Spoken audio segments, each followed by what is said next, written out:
911, what's your emergency? Cop's been shot. Cop's been shot? 1300 Sylvan Avenue. 1300 Hilton Avenue? Sylvan Avenue. In what town, sir? Haddon Heights. Okay, hold on the phone for a second. That's shot? Alright, hold on.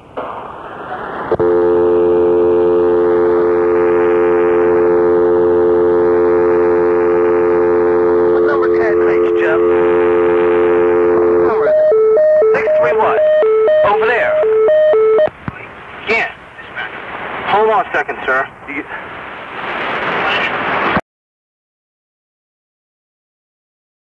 We are not going to be criticizing officer-involved shootings or officer-involved incidents today.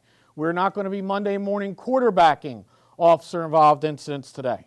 But we are going to be looking at them and learning from them.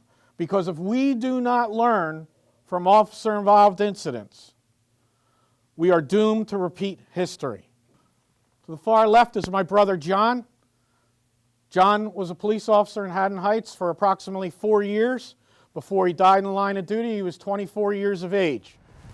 John was a sponge for information, and he just, did I do this right? Did I do it right? You did it right the first time I told you did it right. He didn't want to let anybody down, but he was a sponge. He would remember it. Jack McLaughlin to the far right.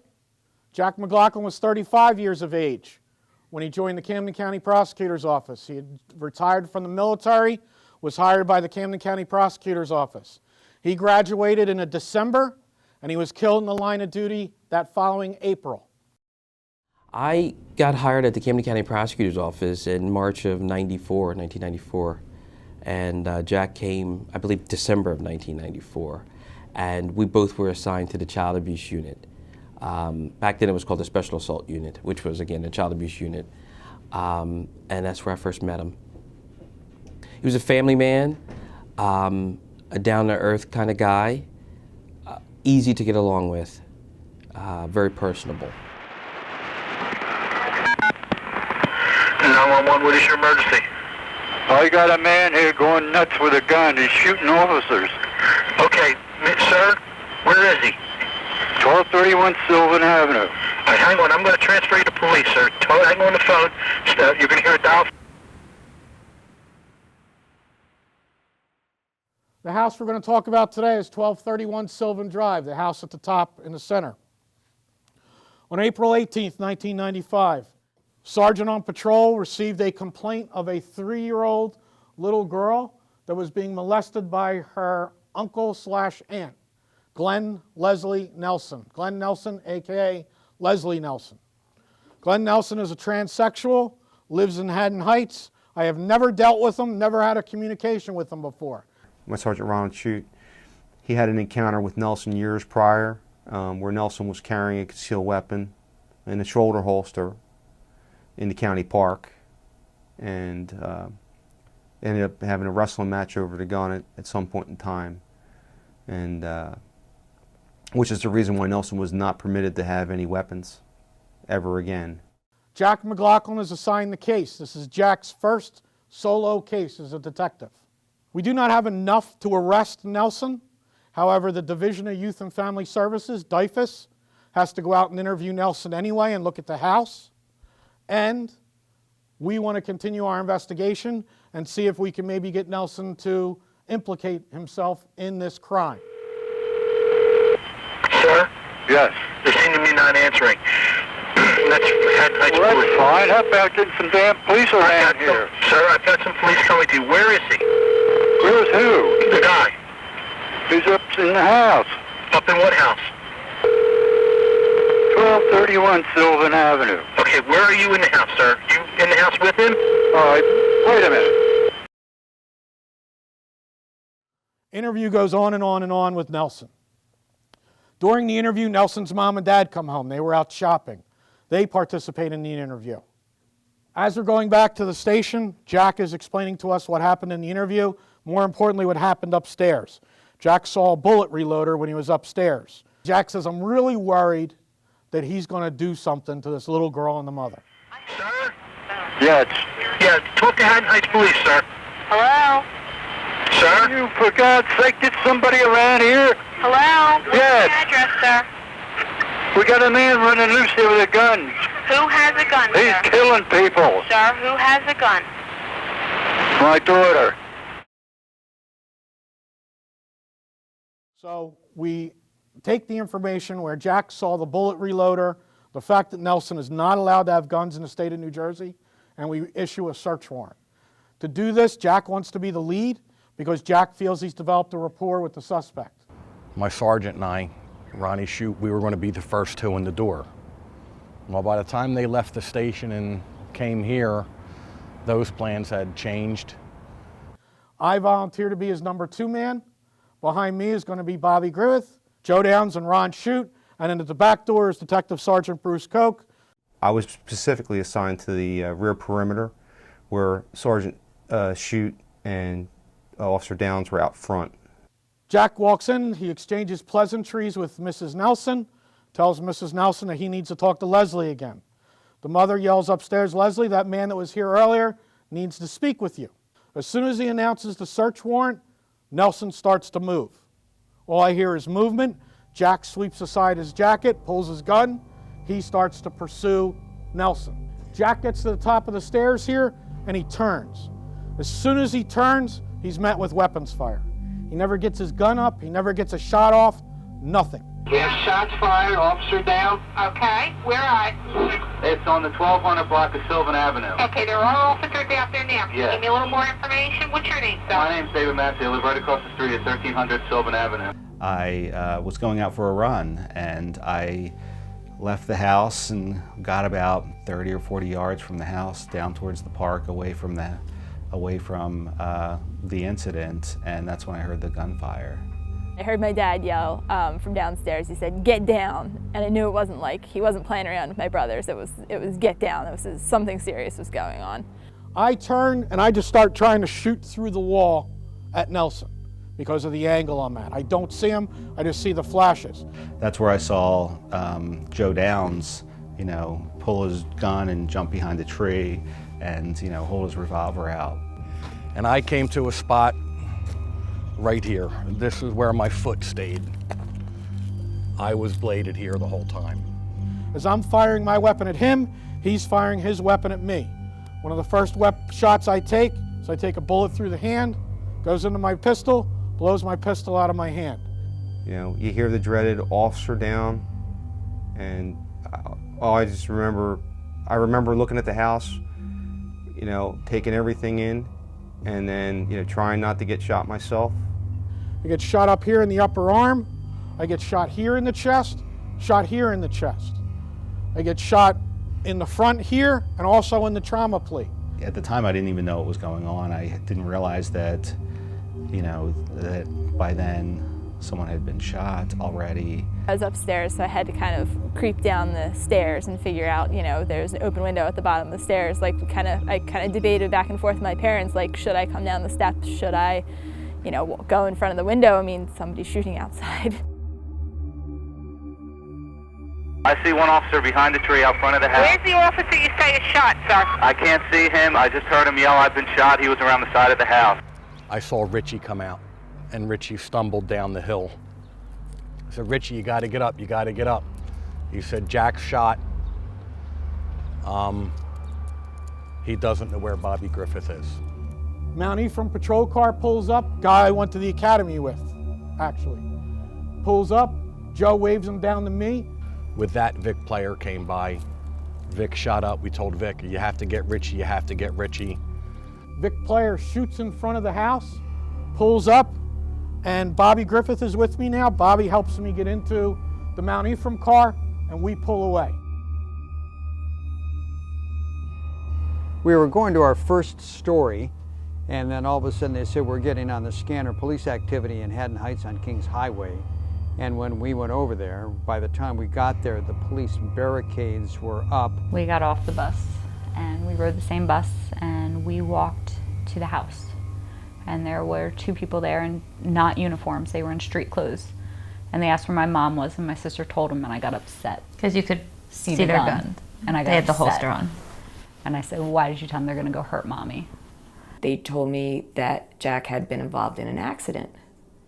So I went into panic, but I went into a car accident. Like he must have been involved in a car accident. Chris Aletto, who had called me on my phone, and he had said, you know, Jack had been shot, and no one knew any details. And I was like thinking, okay, maybe, God, maybe he's just like, let him get shot in the arm.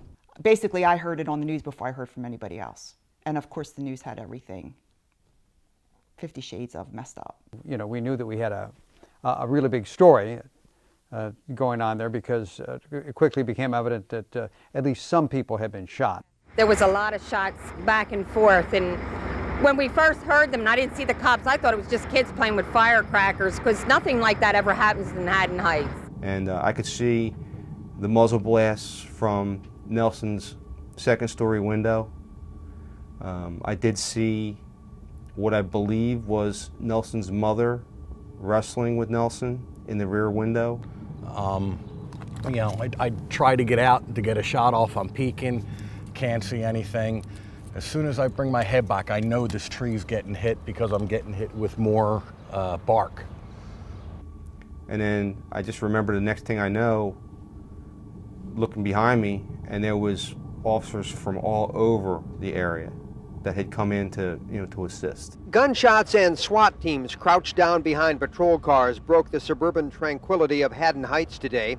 Local police and a member of the county prosecutor's office were trying to serve a warrant on 37-year-old Leslie Nelson.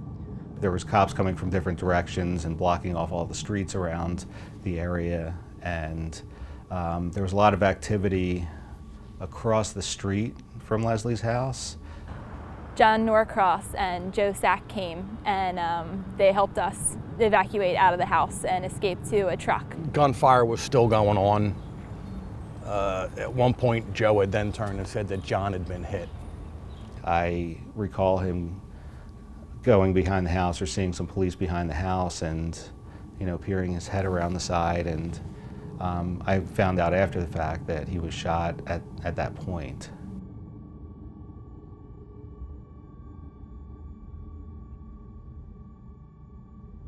My mom, being very serious that we were not allowed to get up and look, because I'm pretty sure John Norcross had been shot and they were trying to get his, body out. John was laying right about here, but those guys were tucked back behind the house, and they were doing their best to get him, but we just drugged John and brought him back here. There used to be a chain link fence down the side here. This little fence must have backed up to it because we were trying to lift John up and over to it for the ambulance. And then I think we were in this backyard for another 2 hours or so. I remember seeing all the cars. Never saw so many cars.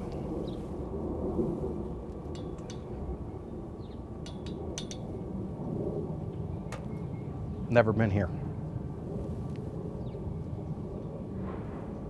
We don't have to stay. Part of my past.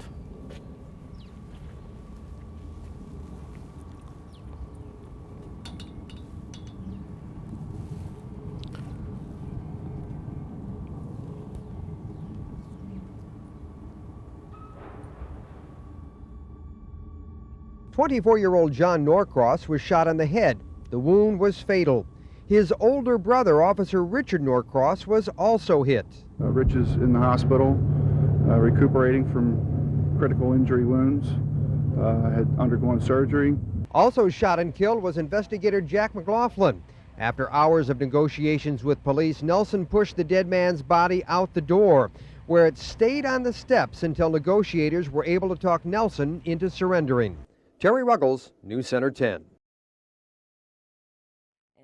They said that they had Jack in night vision goggles and he was on the porch, and that they confirmed that he was not breathing and had not moved, so that he was dead. I just felt like we were there forever, and just my mom coming in and just looking at her face, and she didn't have to say anything. Dad, this was the hardest part, was to have to tell the girls that their dad was dead and wasn't coming back. Everything was going to change. I just remember waking up, seeing her and my mom just crying.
I had met Jack the day before, and he was introduced to me as John McLaughlin.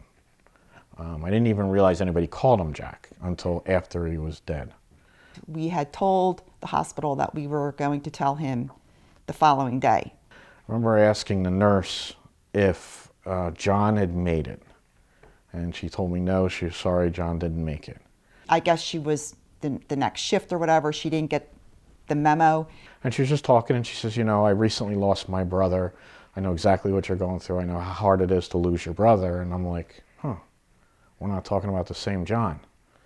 And that's when I found out that my brother was killed. I mean, they actually had to medicate him to calm him down.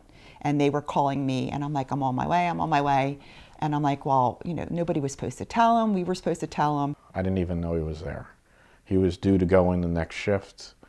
And I never thought that, you know, he would hear what was going on and get there.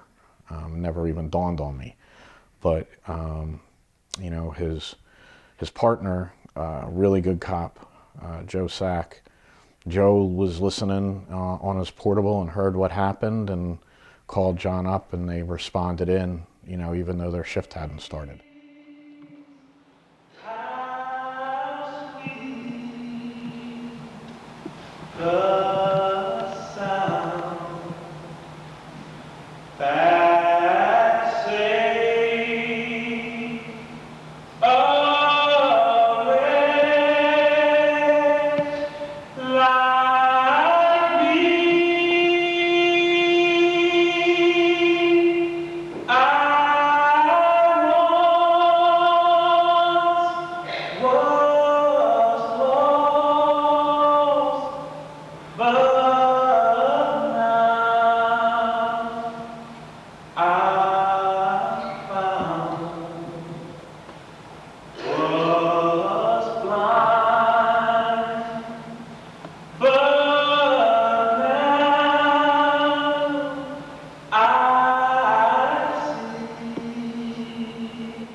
So I don't want to use the word special, but what made it seem so ironic was where it happened. I doubt that very few people in Haddon Heights knew that Glenn Leslie Nelson was the troubled person that he was that was living within their community. I'm sure the people in his neighborhood had no idea that he had all those weapons in his house. I'm sure that those people didn't know that he was a troubled individual, as he still is.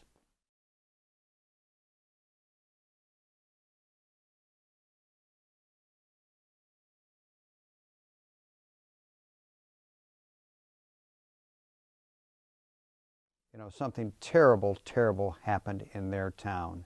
And I'm sure that there are people who still have, you know, terrible memories about that. I mean, we're talking about some time ago now. We're talking about 20-some years ago now. If you hand me change, I have to get the change like this. Because if you hand me change and I don't go like this, it's going to fall out of my hand because I can't cup anything. And I can only turn it so far. Like I Like, and turn this all, that I can only turn so far. Like, I can't stand the noise of helicopters, because after the shooting, like that day when I went back to my house, you just, all night long, helicopters. You just heard helicopters flying over the house. I mean, to this day now, I'll meet people and, oh, where were you a police officer in Haddon Heights? And Jenny, I'll get, were you? Yeah. And that's, you know, it usually just stops at that. Even to this day, I still have crazy anxiety, like crazy people anxiety. I think things are collapsing. The lack of being able to see the ground below me, being stuck in traffic, not being able to escape if I need to, not knowing what's going to happen, all comes back to losing my dad out of the blue. It's something that happened, and we've got to accept it and deal with it, and it's just unfortunately part of the history of Haddon Heights now, which, you know, something you would never expect. From this incident, I got to know Jack's family, and of course through time, because of the amount of time that it's been, going on 20 years, I've known them a whole lot more than I knew Jack. Lance, he's my hero, by far. He's an amazing man. He raised his kids and us with no question.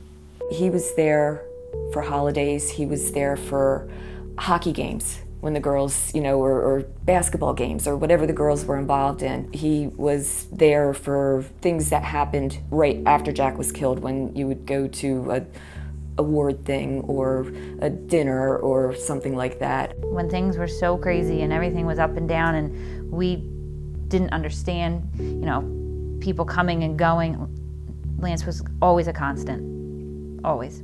He wanted to do for us what he hopes that somebody would do for his family if he were ever killed in the line of duty. You know, looking 20 years back, I understand why I didn't find another job with the feds or the FBI that would have taken me away from the area, and it's because I was here for them. I desperately needed to take something positive from this horrific negative event. I think it helps him a lot to do these talks. I couldn't do it, but for him, I think it helps him, and it helps keep his brother's memory alive. The incident we're going to talk about today was used significantly to improve law enforcement in the greater South Jersey area, metropolitan Philadelphia area. You can learn, you know, if something, God forbid, happens to you, that you can survive and move through it, because I'm nobody special. You know, I was able to survive and move through it, and if the lights are still on and you can still move and, you know, do what you have to do to survive.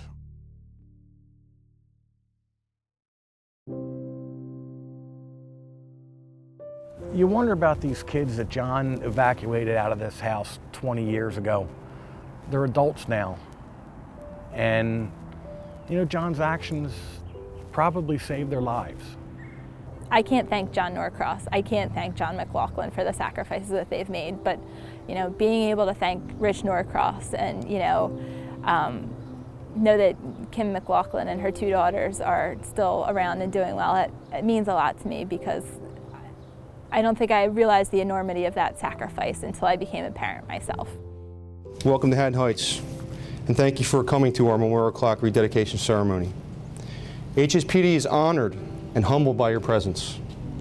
We appreciate all the support you have shown us over the last 20 years. I guess he looked up to me.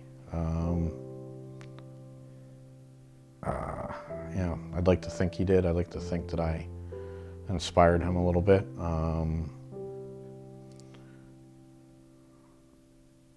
Yeah, I guess that's really what I can say. That, yeah, I guess he looked up to me.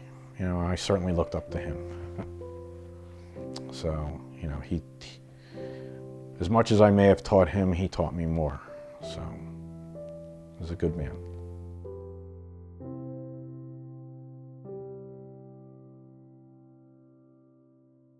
I feel like a party is missing. And there's not a day that doesn't go by that I don't think about him, and even, You know, even though I didn't know Jack that well, there's not a day that doesn't go by that I don't think about Jack, you know. And I guess it's because of what we experienced together. That's why I think of him. I was 8. I grew up without a father. And not because he didn't want to be there, but because somebody very selfishly took him from me. It jades you. It really does. I'm very jaded because of that, I think. It's hard in situations like when I had my son. I really, really would have liked my father to have been there to have met him. He was my first love. He was my best friend. You know, I don't know if that same feeling will ever come again with anybody else. You know, it's just that he knew me so well and he loved me through all my faults. You know, everyone came first. He was just a good, decent man. Loved his family, loved his family. He gave openly and freely, and he was a class man, and he took his job very seriously, and he took parenting very seriously. He took loving me very seriously. And he had a lot of commitments and committed fully to everything. So yeah, I'm proud of him. Hope he's proud of me.